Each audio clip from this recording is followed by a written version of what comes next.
Hey friends, so if you ever feel like you need a bit of a closet revamp and you want to kind of go the DIY route, consider dyeing your clothes. This is something I haven't done since 2020. We were all doing like the tie-dye stuff and all that. Thinking about it, I was going through my closet and I had some pieces that were on the cream and white side, and I do not wear those colors typically, but some of them were thrifted or, pops of color on it.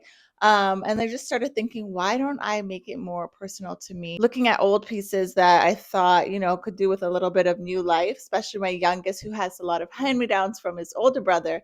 Doing this little project together made it fun for him and to make him feel like this is something that's his instead of just wearing his older brother's clothes. Quick tutorial, it's super easy. I'm sure a lot of you know about this, but maybe this is your little nudge to give it a try.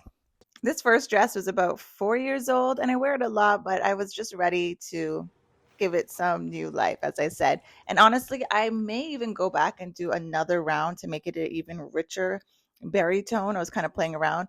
So there are different types of dyes. So make sure you're looking for either synthetic or ones from more natural fabrics, and look at the fabrics that you're working with just to make sure that it's going to be complementary to the dye. Really simple. I just put it in with hot water. I let my son help a little bit. Obviously, you want to wear gloves when you're doing it, so don't mind me. I was very careful. Let it sit. The longer you let it wait, the richer it's going to get in color. I did a brown tone that turned out kind of like a terracotta color. So again, if I think if I did more rounds of that, it would be a deeper cocoa or brown. But honestly, I think it's so cute already. I just left it. And then I did the berry color for my items as well.